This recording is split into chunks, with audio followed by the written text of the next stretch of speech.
Welcome, boss. I'm so happy to have you. Thank you. I'm happy to be here. You are in California, right? Correct. Yes, and you were diagnosed with MS in 2088. In 2000, it's either 2007 or 2008. I forget now because it's been so long. And how are you feeling? Great. I feel good for a while. It's amazing. Thank you for participating in this new video series, sharing Of your. course. So, Yeah, of course. tell me what happened in the past few years, or when did you start feeling great?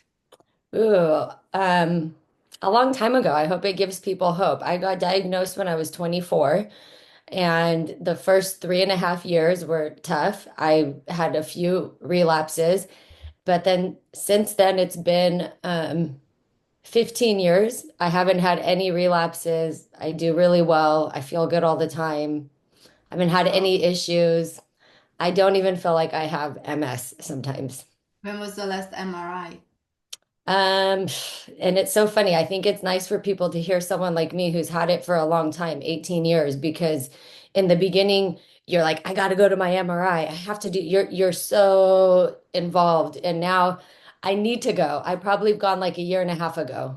I don't think. And I've had no changes to my MRIs ever, not since the last episode that I had a long time ago. And you are not on medication, right? I'm currently not, but I like to be very clear. I got off medication because I was going to get pregnant.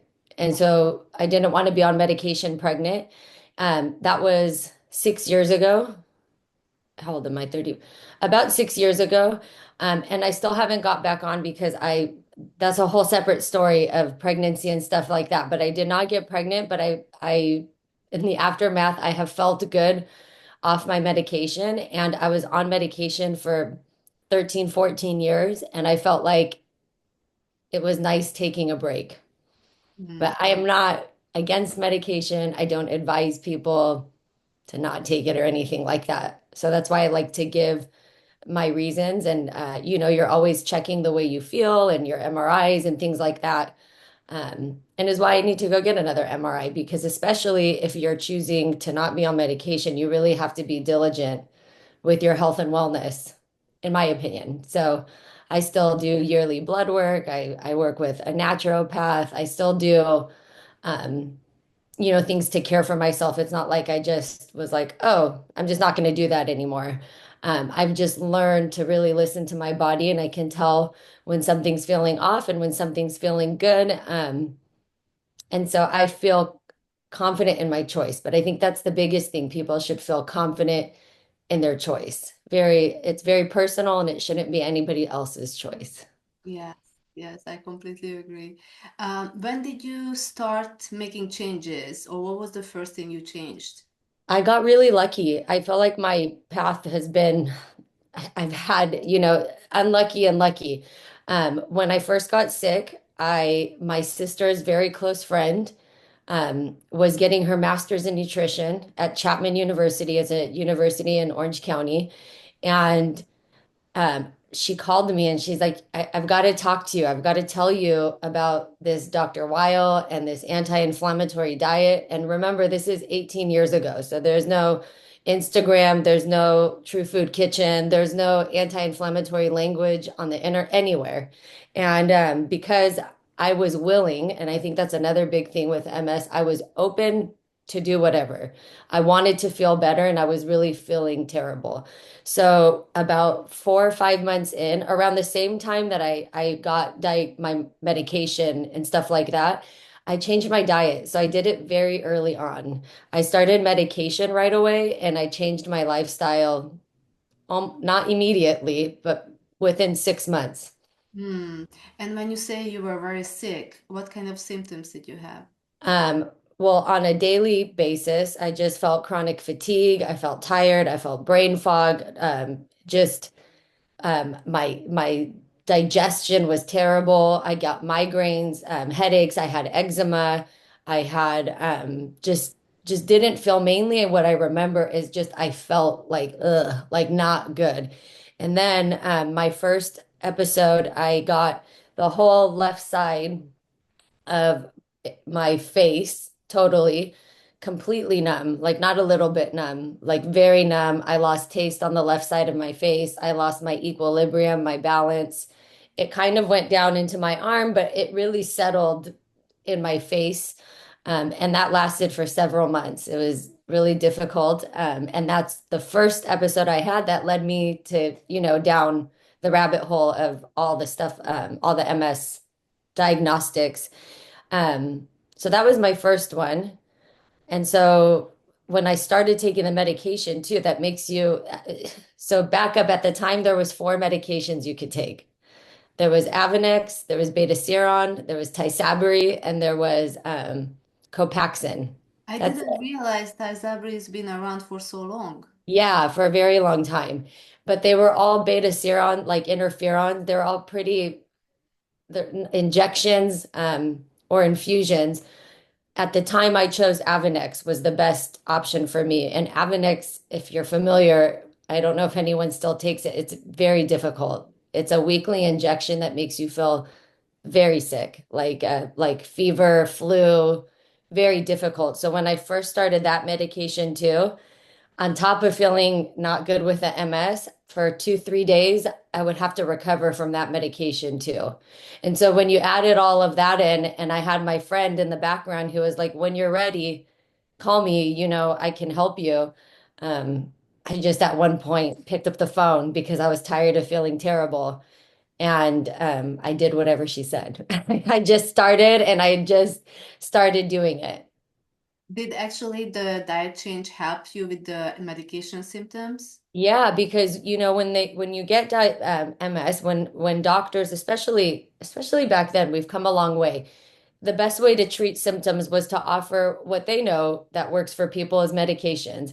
And so there was a medication for fatigue, and there was a medication to make you sleep better, and there was There's a medication. medication for everything. Yes. And I don't want to, if that works for somebody, that's okay. But for me, when they gave me the medication that was like, because I was feeling fatigue, they gave me something and it made me feel like I like really wired, not good at all. And I quickly realized even with my medication, they gave me pain medication because it gave me such severe body aches, but that was making me feel terrible too. So pretty early on, I realized I want to take the least amount. And so I really believe that my holistic lifestyle, taking care of my diet, my nutrition, my sleep, all of that stuff, made it so that I really only was on the MS medication and whatever medication I needed that day to manage the symptoms. And eventually my symptoms of the Avonex really concentrated to like one day and my body acclimated. Your body's pretty amazing. And so it was like I had a fever for like one day, like 99. And so I was able to manage with just ibuprofen, which ibuprofen is still not ideal. I was taking a large amount of ibuprofen to mitigate the body aches, but that's all I took for the majority of the time. About 8 years in, I switched to Gilenya. That was another medication, and that was a pill. And it was like something out of a movie for me because I couldn't believe that this medication was just a pill and there was no side effect, and that was it. So, um, I'm so grateful that medication has come a long way for people and there's different options because I know back at that time and before my diagnosis, it was hard for people to do that, to endure. And I know several people that just didn't stick with it because it just was really hard. I believe that chronic disease and autoimmune is a symptom of our environment, and that means your internal and your external environment. And I think the combination of both of mine was not good. I was young. I've always been, we measure external health still, unfortunately, on how you look. And I've always kind of looked the same. My frame is, I've always been athletic and thin. So when you look at a young person and they're like, oh, she looks healthy. But really, there was other symptoms that were building up that led to my diagnosis. So, for example, I didn't sleep regularly. I ate terribly. I used whatever products. I was when I didn't deal with stress well. I would get mad and explode. I was very stubborn. I was very hard-headed. I thought that I was always right. I was very um, go-getter. Like I moved through life very quickly, making fast decisions, moving on, never giving myself an opportunity to really reflect and think about what I was doing. And then, of course, I drank a lot. I was 24. I drank a lot. I smoked. I did recreational drugs. I mean, there was lots of things that I did. I was young and carefree, and I didn't think there was a problem, you know? And now looking back though, I had constipation, I had bloating, I had eczema, I had poor sleep. There's all these things that we think I got sick out of nowhere. I did not get sick out of nowhere. I was creating an environment for me, and maybe for somebody else, that environment they could last. But my body was like, no, this is not working for us. So, and so I actually, again, was lucky because my first attack was pretty severe. So the first lesion on my brain was the first attack that I felt that I could not avoid. I know some people with MS, you can feel little things and it takes a long time to get a diagnosis. My first three, especially the first two, were very severe. It wasn't like a little numbness or a little dizzy. It was prominent that I needed to go to a doctor. I feel like my story is so similar to yours, Oh, facing cool. Yeah. all these things, lifestyle, everything that led up. You said you were from Greece. Were you born in United States or in I was born here, but my parents were both born in Greece. So I'm first generation here. And so even though I do have my mom cooked a lot at home and stuff like that, but I also I ate out. We're young American kids. You go, you eat out. Um, I also just have been under stress in my body from a very young age. I was a competitive gymnast from like 4 years old until 14. And that lifestyle for a young person is also very high stress mentally, physically on your body. So, so many things now I can look back um, that could have contributed. Is it one thing? I don't know. Hormones for women, I think, is a big deal. I think pregnancy, postpartum, menopause, I think it's understudied. And I think there's a lot of impact for women and things to consider and hard conversations to have that women don't want to have, but I think they're important. So I think there's a lot of factors. Yes, I agree. It's so interesting how I meet people recently, like my story just starting to develop basically what kind of I met 2 days ago somebody talking about hormone replacement therapy, and Right. it's very interesting to learn about that, and I think I'm gonna start using that. Yeah, I saw that you're going to try. I saw a post on your video. I think, I think sometimes when you get diagnosed with a disease in the beginning, you feel very fragile. You feel very scared. And it takes, and you're not sure with something like MS, you're like, is this going to rock the boat? It's like a Jenga. You know that game Jenga? If you pull Yes. the tiles, you're like, if I pull this one out, is the whole thing going to collapse or am I going to be okay? So I think part of the progression of my healing was becoming more and more confident in my body, in myself, in what I was feeling. And I had to learn to just try things for myself to feel because what I feel is very different. Like the heat, I teach hot yoga, or I don't anymore. I used to. I go in an infrared sauna 3, 4 times a week. The heat does not bother me. And if I would have just listened to the blanket, and maybe that's the little rebel in me. I don't like to, I like to figure it out for myself. But and I had good doctors actually too that encouraged me, try things. Just because somebody else gets bothered in the heat, Yeah. our minds are very powerful. If we put our mind that the heat is going to bother me, then we're putting our mind there. And it's not to say I'm not responsible in the heat. So because I know this, I just always make sure in the sauna I have always nice cold water. When I run out of water, I get out of the sauna. If I'm hot places, I like to be able to cool off. So it's not that I just disregard it, but I challenge myself. I challenge my mind and I challenge my body because I think that it's important to not live in the box of I don't identify with my MS, but it took me a long time to get there. I can remember that feeling kind of going away about 5, 6 years after I was diagnosed. It was like almost like I didn't even realize. I would compare it probably to how you feel with kids, like little kids. I don't know if your kids are still little or if they've grown a little bit, but it's like you come out of a cloud and you're like, oh my God, that was crazy. That was wild. I was overly, everything I talked about had to do with MS. Or, when you see a new mom, I mean, it's endearing, but it's the baby, the baby, the baby, like, because this huge life change. And I think most people don't have a huge life change, unfortunately, unless it's something sad, death and sickness.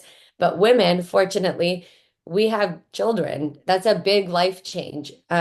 So I've seen a comparison when my friends all started having kids and they were like, oh my gosh, this is an identity crisis. And it's when I reflected more and I was like, oh my God, I did all that. But I was so young, I didn't realize I was doing it. You know what I mean?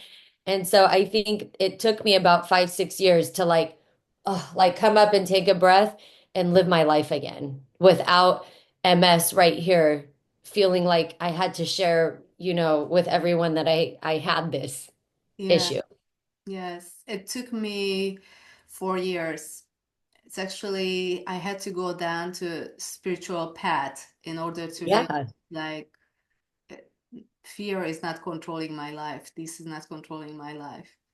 Totally, definitely. Yeah. And it's hard. I think the mental aspect of MS is the hardest part. And I think I I don't know. Again, it's just my personality. I have a strong mental capacity. But with that said, when I got diagnosed, the other first thing that I did was I went to a psychologist for 7 years, once a week, religiously. I went. Whether I felt I needed it or didn't, I went. And I think sometimes because we've gotten so disenfranchised with the medical Western system, I think we're throwing the baby out with the bathwater. There's a lot of practices and things from the Western medical system and traditional what like, some people don't want to, we're very action oriented. We want things fast. And so with the development, and I love spiritual work, I think it's been very important for me too. But with the development of all these wellness, and I'm in wellness, I teach Pilates, yoga, meditation, I do all of that. But I think we've overcorrected and we've gone a little overboard. And what people are looking for is these really felt sensations. Like I'm going to go to a breath work class and it's going to make me feel like the subtlety, the subtle things are what is most important. And you can have these big moments. But so we go out there looking for different types of mental help. And when you go to like traditional psychology, it's a slow, long road. A psychologist traditionally doesn't after 3 sessions tell you what's wrong. And I know there's different types of therapy that can do these things, but I'm a big believer in slow and steady, where nobody's shoving the answer in your face. It's easy for me to talk to somebody newly diagnosed with MS and be like, this is what's going, but that's not helping them. I'm No, a big believer in educating yourself and going through the process yourself and taking your time to build your confidence and your awareness so that you're making choices and doing the work without trying to just bypass and get better. Like I've had somebody ask me once, and I'm smiling because I think it's sweet. I remember being like this. A guy, I've talked to a lot of people newly diagnosed, and he asked me, I do 5 yoga classes a week. Do you think if I do 6 yoga classes a week, it's gonna be? And I'm like, my heart, it's not about how many yoga classes you do. we are all searching for something that helps us instead of slowing down and looking inside and just Yeah, listening to that instead of listening to others most of the time. yeah, and just like thinking there's you didn't get yourself into the mess with one thing. Like, and you're not gonna unwind. It's kind of like a tangled ball. You have to slowly pull the threads. It takes time. I'm still learning 18 years later. I'm still learning things about my health and wellness and my body because it's also evolving. It's changing. So there's nothing to master and to get the exact protocol or you know it's about learning and discovering what works for you and then building on that and then keeping on. Just keep going. Yes, I cannot agree more. Are you taking any supplement that helps you? I'm going back to the Yeah, of course. Go back to your question. I don't take anything religiously because I even think with supplements, it's good to give your body. I try to do my best to give everything from the food I eat, but I do take fish oil. I've taken evening primrose oil, vitamin D. Um, Vitamin D and the fish oil is the two most important ones that I take, and I take them pretty frequently. It's just I don't get stuck. Like if I run out of vitamin D for a little bit, it's okay. And then I get more.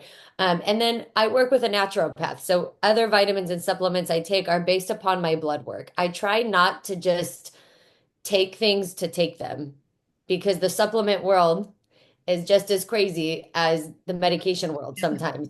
I've gone to Oh my God, I've been to every kind of natural person and I've gone in and to an appointment that not only costs like $300 to get into, but then you walk out with a list of supplements that's $500.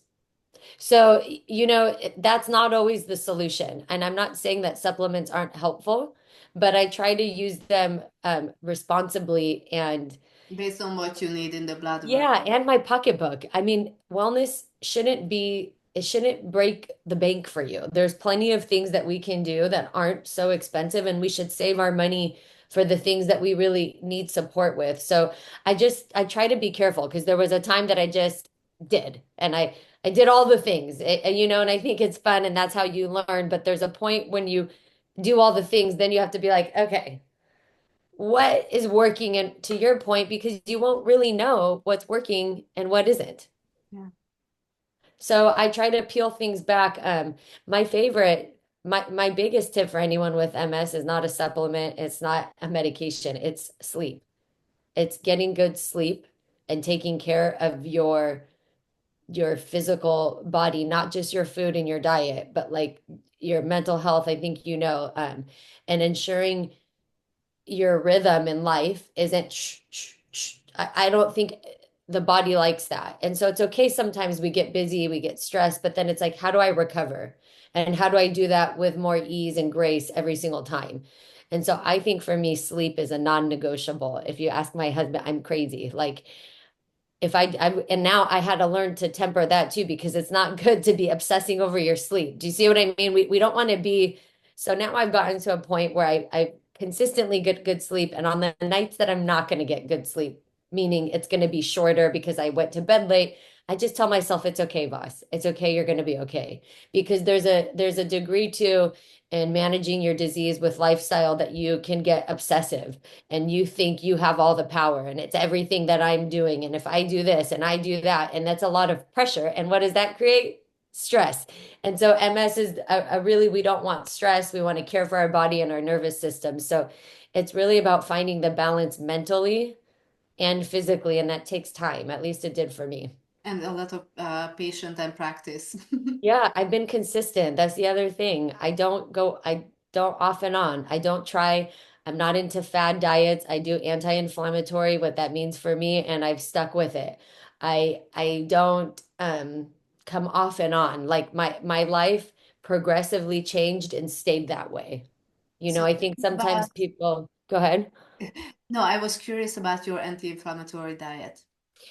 For me, I just reduce sugar, I reduce gluten, and I reduce dairy. I eat everything. And I even eat a little gluten and dairy. I just try to find really good quality. And I eat sugar too. I had a cake this week I made at home, but I try to reduce those things. And that's it. Simple as that. I eat like lots of whole good foods, lots of vegetables, lots of nuts, seeds. I eat fermented foods. I eat pickled. I mean, and that's it. I don't overdo the diet. Like I try to keep it very simple.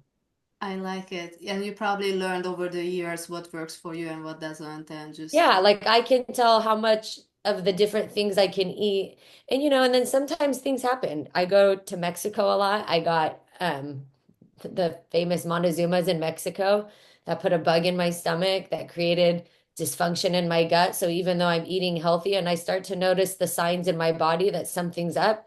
And so it took me a couple years. I had to go through and get clear that out. And I had SIBO, which is a bacterial overgrowth, and I had to clear. So you're still a body that's living, and I still have to adjust. But now I just know when something's off because if you have eczema, for example, your body's giving you a sign. So when I see things like that on my body, I have changes, I'll go get some blood work done, or I'll do a stool sample to check my gut, and things like that. Hmm. I keep thinking about how the way you talk, and I believe in the same thing. It's you don't, and you said it already, you don't associate yourself with MS. There's an inflammation in your body, so you just try to keep it low, and that's it. Like a Right. diagnosis is just a diagnosis. You get that as That's a the sign. It's diagnosis. time to change my lifestyle. 100%, and take accountability. And so when you're in the phase of like, why did this happen? And these are all thoughts I've had, but why me? I'm angry. I've had all those things, but ultimately, um, and it's natural part of the process, but when we're externally blaming, I just don't find that helpful. It doesn't matter exactly how I got MS. Here I am, and nobody's going to be able to say pinpoint. And I think that's the hardest part. We want to know exactly why, like what happened, and I Why totally me? understand. Yes. Even so with my friends, now people kind of come to me, but like even with ulcerative colitis or Crohn's disease or lupus or all these different things, my answer to everyone is when they're worried and they're trying to get tested, I'm like, take care of yourself. Either which way, whether you get on medication, whether you don't need medication, the answer to everything is to take care of yourself. So the label matters to an extent, but in terms of what can I do, the answer is the same, right? And so that's where I think that changing your lifestyle, and I'm very careful. I've learned now, I don't say things like my MS, I have MS. I really lately am careful how I say I was diagnosed with MS in 2007 or 8. These were my 3 episodes. This is what happened, and this is how I've moved on because I think when we live in that, I don't want to own it. Like I own it, like I take charge of it, but I don't want to attach myself to it. Like, and it even took me a while to join and follow groups such as yourself and people because I just didn't identify. I'd get on these MS pages.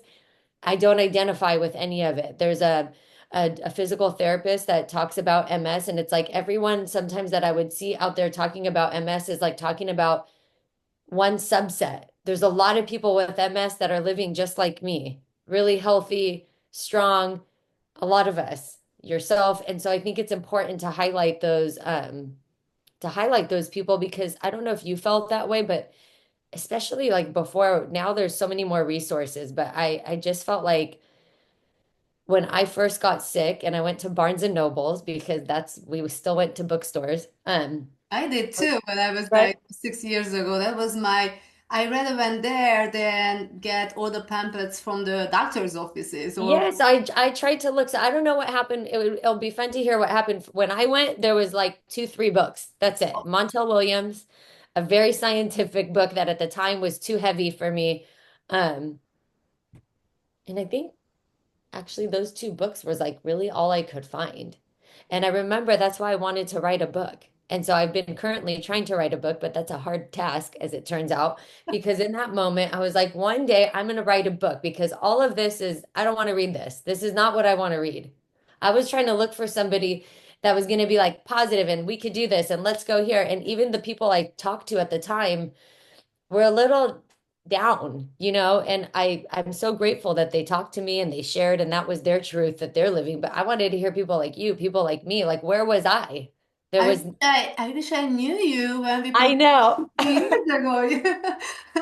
Exactly, so now I'm trying to be more vocal and I'm stepping back into the MS space because I would like to talk to people and share. And I used to do a lot and I think I just kind of like, you move on and then it all came full circle. And when I've been writing the book, actually, It's been very therapeutic because it's like I said, after 20 years, you look back and I was like a little baby, 24 years old. I was like, oh my God. Now I get what the adults around me were saying, or I look at things differently in my family and my siblings, just like the whole situation, you see it from such a different perspective. And I have a lot of empathy and a lot of compassion for my young little self. I was so little. I'm like, I mean, 24, you're like an adult, maybe, but like I didn't know anything at all I about. think because you get diagnosed at such an early age, it actually kept you healthy throughout the years because you learned about yourself and Totally, you're you right. are. I know. Now I look back and I'm like, God, I've been eating and living in this way like almost as long as I wasn't. In Yeah. a few years, half my life, I've been living this way and I forget and I remind myself, yeah. And I'm like, oh wow, I've really been taking care of myself. And that gives me peace of mind because I believe the environment that I created for episodes is now drastically different. And I don't know if this is what I tell myself. I don't know if there's scientific evidence, but in my opinion of experiencing autoimmune disease, if I have a different environment now, I just don't see it possible to have the same reaction with my body. It just doesn't seem like an option. You know what I mean? Like if I've totally, and maybe I'm wrong, maybe I'll have a flare and we deal with it if that happens. But in the meantime, I just really believe that if I create a different way of not only being out here, but being in here, then it's not, you need a recipe to create. And you know yourself more than anybody. So even if something happens, next COVID hit, that God forbid, but Right. you still know how to recover because you have all these tools. Exactly. I can tell, like, even how much I've dove into the body being a Pilates and yoga teacher. There's so many things I want to tell people with MS that people that don't know, even very smart physical therapists or people, if you've never felt it, it is not the same. And if you don't understand deep movement in detail, you're not going to get, but there's a lot of things that people think is their MS, including myself, and it's not. It's muscle tightness, it's muscle weakness. It's from just living. Everybody has it. So I see so many bodies. I've worked for 10 years, so many bodies I see, and I work one-on-one with people the last 7 years. So that really has opened my eyes. Like a woman recently came to me and she's newly diagnosed with MS, and she's like, every time I go to sleep, I wake up, my arm is asleep. I'm like, that's not MS. That's not a symptom of MS. And But even when if you're, it's a symptom of MS, it's not necessarily like every single, this is what really gets me upset sometimes. Every single symptoms you have, headache, migraines, you always think it's MS, but it's yes, it's nothing to do not. with your body aging or You're ab changing or like so many things. you're absolutely right. It is not always MS. And I think that that's part of the mind. Like, and I think the more you get, so MS is very much a physical disease too. So if you're physically unaware of your body and you didn't happen to be an athlete or like anything that took you deep into your body, you're gonna feel like you're driving a car. Like, I don't know anything about my car. I can't fix it. I don't know. I'm very disempowered. You don't want to feel that way about your body. So I implore people, if you've never been physically in your, and even for someone like me, I grew up very active in my body and there was things I still didn't know. I had to unpeel an athlete mentality of like killing myself. And now that I've done that, I in MS, did it hit your left side or your right side or Last, both? Left? yeah. So many, it's me too, my left side. And so my yoga, so I have a mentor in yoga who's been teaching for 20 plus years. And we were just discussing the other day that all of her clients that have had MS is also the left side. And that's my muscle weakness and all of that. If you're right dominant, which I am, your left side is going to be weaker regardless. It has nothing to do with your MS. But if you now didn't know that because you're not doing exercise that's that acute and that detailed, you're going to assume your left side is weak and then you're going to baby it or like not you. That's the worst thing in my opinion. So I now have worked to strengthen my left side and to do that. I cook with my left hand sometimes. I use the left side of my body because I think that the mind-body connection is extremely powerful, extremely. And so I try to encourage people with MS, you should be learning to move your body. Yes, for sure. So what are you doing other than being a yoga teacher, Pilates teacher, any other exercises you do? Or Yeah, so it's evolved over time. I think I created a life. I think because I was young too, I was lucky. Again, there's lots of things. It was I hard don't young, think but you're lucky. I think you have to stop saying you're lucky. I think it's not luck. It's meant to be, and thank you. I just feel manifested fortunate. everything. I don't want to make other people feel badly. I worry, so I don't I think there is such a thing as luck because we are here talking about MS. So how lucky can we I be? know you're sweet. I know. I tend to be like that with I've worked very hard. That is what I will always tell people. I'm an extremely hard worker, and this has not been easy in terms of like I don't want to cook dinner every time when I come home from work, but I do. So there's things like that that are hard. But I think, um, wait, go back. You asked me what are the things that I think, Exercises. oh, exercises. So it's evolved. So I think it was nice that I got diagnosed at 24 because I was able to build a life around the need to care for myself. And I think in this world, especially in America, we have not created a world that's conducive to caring for yourself and contributing. So, because I knew this about myself, I knew that I wanted a career and something that was going to have flexibility, that I could be I like to be my own boss. My dad, my parents are self-employed, so I've always seen that.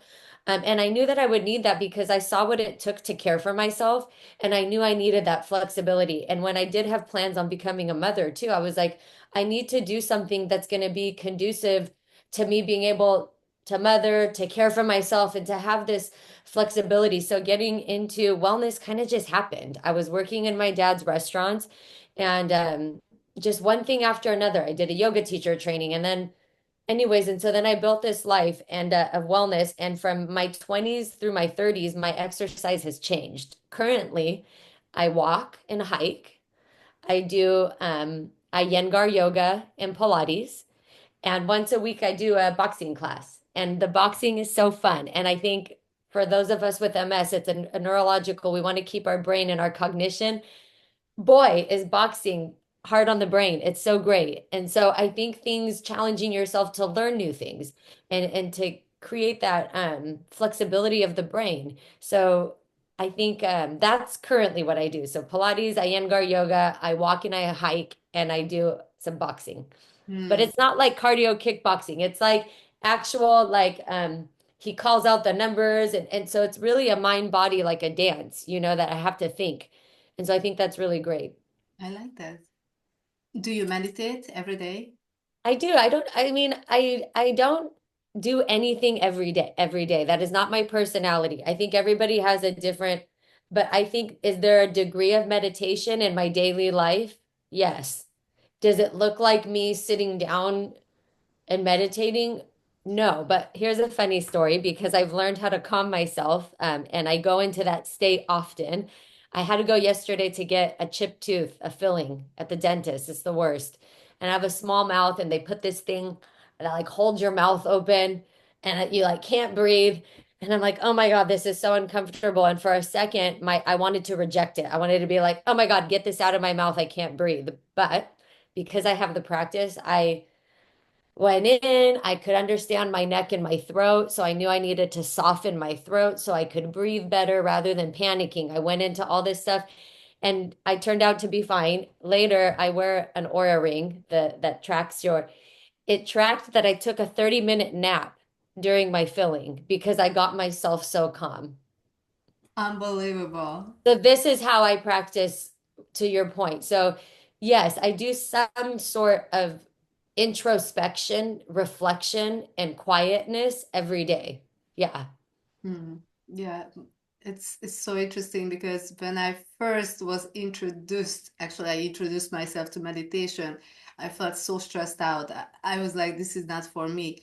But now you can actually meditate in less than a minute and you just Oh, yeah, totally. relax or know what. it means to relax. It's that sense of this. It's that sense of the energy outward coming inward. And for me, because I'm a mover, meditation was hard for me too. And so I started doing just walking meditation silent. I live by the beach. And so I'd leave my phone and I'd go to the beach, no music, no headphones. And I just walked, not fast, just wandered like on the beach quietly in and that's kind of how I started. And then I would do things like acupuncture and Reiki and things that helped me go into that state specifically so I could relax my body. Because for me, I have that personality. I had to learn how to be still. Being still is not natural to me. So I think there's tools that people can use. Like sometimes if somebody has a hard time sitting and meditating, I love that. It could take a minute. You could do it walking. You could do it it doesn't have to be like this, like I'm seated for 30 minutes.